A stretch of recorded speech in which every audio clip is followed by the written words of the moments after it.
आज के इस वीडियो में क्लास 12 पॉलिटिकल साइंस का चैप्टर नंबर शायद ये आपका 5 या फिर 6 होगा, लेकिन चैप्टर का नाम अंतर्राष्ट्रीय संगठन है। इसके 2 नंबर के क्वेश्चन इसी के अंडर से पूछे जाएंगे, इसकी 100% गारंटी है। ठीक है, वीडियो को कंप्लीट देखिएगा और वीडियो देखते समय आप प्लीज़ दूसरे में आप नहीं जाइएगा। जैसे आप वीडियो देखते हो मोबाइल में, इस तरीके से आपका मोबाइल है और यहाँ पर शॉर्ट में वीडियो देखते हो और नीचे आप स्क्रॉल करते जाते हो, कोई फ़ायदा नहीं होगा एजुकेशन वीडियो देखने से।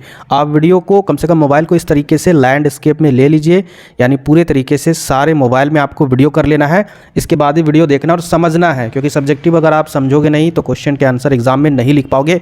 वहाँ एक प्रेशर वाला माहौल होता है एग्जाम सेंटर में, उस प्रेशर में जब तक आप अपनी लैंग्वेज में क्वेश्चन के आंसर नहीं समझोगे, क्वेश्चन का आंसर कभी नहीं लिख पाओगे। कितनों रट्टा मार लीजिएगा, ठीक है, कितनों एक दिन पहले पढ़ के आप जाइएगा। इसीलिए इस वीडियो में समझिएगा जरूर क्वेश्चन के आंसर को। तो यहाँ पर देखिए पहला क्वेश्चन क्या आपका अंतर्राष्ट्रीय संगठन वाला जो चैप्टर है, सुरक्षा परिषद में निषेधाधिकार अर्थात वीटो पावर। ठीक है, निषेधाधिकार का मतलब होता है इंग्लिश में वीटो का क्या अर्थ है। आप लोग इसके बारे में ज़रूर सुने होंगे कहीं ना कहीं वीडियो में, या फिर शॉर्ट वीडियो में, या फिर एनसीईआरटी बुक में, या फिर अपने स्कूल कॉलेज में। तो ये होता क्या है, ध्यान से समझिएगा। ये अधिकार सुरक्षा परिषद के 5 अस्थायी सदस्य को दिया जाता है। जैसे कि इसमें कौन कौन से देश है, अमेरिका है, रूस है, ब्रिटेन है, फ्रांस है और चीन है। ये अधिकार होता है, ये पावर जो वीटो पावर है उनके पास प्राप्त है। अगर कोई अस्थायी सदस्य, यहाँ पर ये जो सारे देश है, अगर ये किसी भी प्रस्ताव को अगर उनको पसंद नहीं है, ठीक है, यहाँ पर जितने भी ये 5 अस्थायी सदस्य है, कोई भी प्रस्ताव से अगर वह असहमत है तो अपने वीटो पावर का इस्तेमाल करके इस प्रस्ताव को खारिज या फिर नकार सकते हैं। यानी उसको खारिज कर सकते हैं, उसको हटा सकते हैं, उसको नहीं मान सकते, उसको लागू ही नहीं कर सकते हैं। तो ये अधिकार होता है वीटो पावर। अब हम लोग आगे देखते हैं नेक्स्ट क्वेश्चन, दूसरा नंबर, संयुक्त राष्ट्र संघ के महासचिव की नियुक्ति कौन करता है। सही उत्तर हो जाएगा महासभा। ठीक है, महासभा ही सुरक्षा परिषद की सिफारिश के आधार पर महासचिव की नियुक्ति कराता है। ठीक है, याद रखिएगा, नियुक्ति करता है। आगे देखिए नेक्स्ट क्वेश्चन, तीसरा नंबर, अंतर्राष्ट्रीय न्यायालय में कितने न्यायाधीश होते हैं और उनका कार्यकाल कितने वर्षों का होता है। मतलब अंतर्राष्ट्रीय न्यायालय यानी विदेशों में जो अंतर्राष्ट्रीय न्यायालय है वहाँ पर जो न्यायाधीश है यानी जो जज होते हैं उनका कार्यकाल, वो कितने साल तक जज बने रहते हैं, यह आपको बताना। कितने न्यायाधीश होते हैं तो देखिए याद रखिएगा, टोटल 15 न्यायाधीश होते हैं और उनका जो कार्यकाल है वह 9 वर्षों तक है, यानी 9 साल तक। आगे देखिए फोर्थ नंबर क्वेश्चन क्या आपका, वर्तमान में संयुक्त राष्ट्र संघ के सदस्यों की कुल संख्या कितनी है। तो वर्तमान में संयुक्त राष्ट्र संघ के कुल सदस्यों की जो संख्या वो 193 है। 5 नंबर देखिए, संयुक्त राष्ट्र संघ के प्रथम महासचिव कौन थे और वह किस देश के निवासी थे। तो प्रथम महासचिव ट्रिग्वी ली थे। ठीक है, यहाँ तक पूरा नाम है ये ट्रिग्वी ली, और ये नॉर्वे के निवासी थे। आगे देखते हैं next question 6 number, human rights watch क्या है। ये जो यहाँ पर लिखा हुआ है ह्यूमन राइट्स वॉच क्या है, तो ह्यूमन राइट वॉच अमेरिका का सबसे बड़ा गैर सरकारी यानी प्राइवेट, सरकारी संस्था नहीं है, ये एक प्राइवेट अंतर्राष्ट्रीय संगठन है। संगठन को ही संस्था बोले जाते हैं, ठीक है, संस्थान बोला जाता है, जो मानव अधिकारों की वकालत करता है और उनसे संबंधित अनुसंधान करता है। जैसे जो भी मानव अधिकार है, किसी प्रकार से अगर उसको कोई छीन रहा है तो उसके अधिकारों के लिए न्यायालय में यह वकालत करता है। ठीक है, चलिए आगे देखिए 7 नंबर क्वेश्चन क्या आपका, संयुक्त राष्ट्र संघ के 2 उद्देश्य आपको बताना है।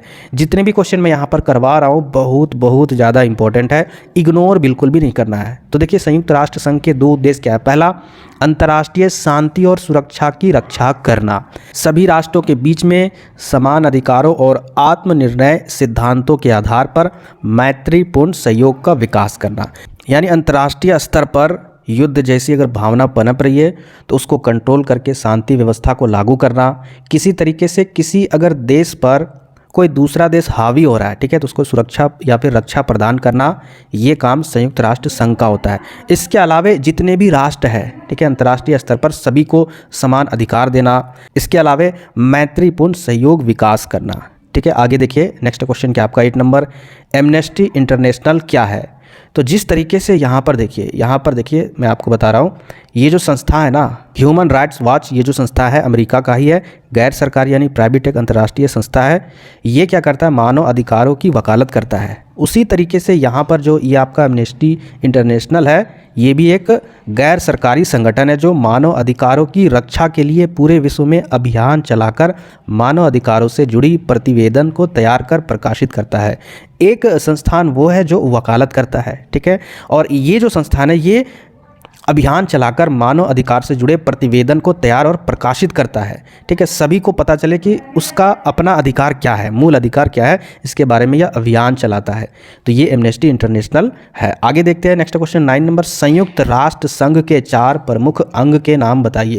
वैसे तो यहाँ पर 5 होना चाहिए, लेकिन यहाँ पर क्वेश्चन में बोला गया है कि 4 ही, और वो भी प्रमुख। तो देखिए, पहला आपका महासभा, दूसरा सुरक्षा परिषद, तीसरा न्याय परिषद, चौथा अंतर्राष्ट्रीय न्यायालय, 5वां अगर जानते हो कमेंट बॉक्स में दे सकते हो उसका जवाब।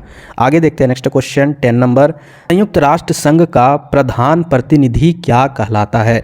यानी संयुक्त राष्ट्र संघ का जो प्रधान प्रतिनिधि होता है, सभी प्रतिनिधियों का प्रधान होता है, वह क्या कहलाता है, महासचिव कहलाता है। आगे देखिए 11 नंबर क्वेश्चन क्या आपका, सैन फ्रांसिस्को सम्मेलन कब हुआ और उसमें कितने राज्य के प्रतिनिधियों ने भाग लिया था। ये जो सम्मेलन वो आपका 25 अप्रैल 1945 को हुआ था और इसमें 50 राज्यों के, देखिए राज्यों कहने का मतलब स्टेट नहीं है, ठीक है, राज्यों कहने का मतलब है देश है, 50 राज्यों के प्रतिनिधियों ने भाग लिया था। आगे बढ़ते हैं नेक्स्ट क्वेश्चन 12 नंबर, और 12 नंबर क्वेश्चन क्या आपका, विश्व बैंक का मुख्यालय कहाँ पर है। तो इसका मुख्यालय वाशिंगटन डीसी में है, ठीक है। आगे देखिए WTO का पूरा नाम क्या है, फुल फॉर्म क्या होता है। हिंदी में अगर आपको लिखना है तो विश्व व्यापार संगठन होता है, और इंग्लिश में अगर आपको लिखना है तो वर्ल्ड ट्रेड ऑर्गेनाइजेशन होता है। 14 नंबर देखिए, संयुक्त राष्ट्र संघ के पहले अध्यक्ष कौन थे। तो पहले अध्यक्ष वही जो मैंने आपको बताया, जो नॉर्वे के रहने वाले थे, ट्रिग्वी ली। आगे देखिए 15 नंबर, अंतर्राष्ट्रीय आणविक ऊर्जा एजेंसी के 2 महत्वपूर्ण कार्य लिखे। जो अंतर्राष्ट्रीय आणविक ऊर्जा एजेंसी है, इसका काम क्या है, उनमें से आपको 2 इंपॉर्टेंट काम को लिखना है। पहला काम इनका क्या, ध्यान से देखिएगा, यह संगठन परमाणुविक ऊर्जा के शांतिपूर्ण उपयोग को बढ़ावा देता है और सैन्य उद्देश्यों में इसके इस्तेमाल को रोकने की कोशिश करता है, ठीक है। जो सैन्य व्यवस्था है वो तो चाहेगा भाई कि दूसरे देश के साथ अगर युद्ध है तो हम लोग परमाणुविक ऊर्जा का इस्तेमाल करेंगे, लेकिन उसको यह जो एजेंसी है वह रोकता है, ठीक है। आगे दूसरा काम क्या है, संगठन के अधिकारी नियमित रूप से विश्व की परमाणुविक सुविधाओं की जांच करते हैं ताकि नागरिक परमाणु संयंत्रों का इस्तेमाल सैन्य उद्देश्य के लिए ना हो, ठीक है। यानी वो हमेशा चेक भी करते रहते हैं कहाँ पर ये परमाणु संयंत्र है, कहाँ पर किस राष्ट्र में इसका इस्तेमाल हो रहा है, जो परमाणु हथियार है वो इस परमाणु संयंत्र में बन रहे हैं, तो उसकी निगरानी भी यह करता है, ठीक है। तो ये 2 अंतर्राष्ट्रीय आणविक ऊर्जा एजेंसी के महत्वपूर्ण कार्य है जो मैंने आपको बताया। इसके बाद भी इंपॉर्टेंट क्वेश्चन है वो आपको नेक्स्ट वीडियो में मिलेंगे, बहुत ज़्यादा इंपॉर्टेंट है, ठीक है। ये वर्मा के क्वेश्चन आंसर है, तो प्लीज़ जो भी नए स्टूडेंट है अब तो चैनल को सब्सक्राइब करना बनता है, ताकि आने वाले टाइम में आपको भी सब्जेक्टिव में अगर डाउट होता है जिसको समझ में नहीं आता, इस चैनल से आप समझ लो और एग्जाम में अच्छे तरीके से लिख कर आओ। मिलते फिर नेक्स्ट वीडियो में।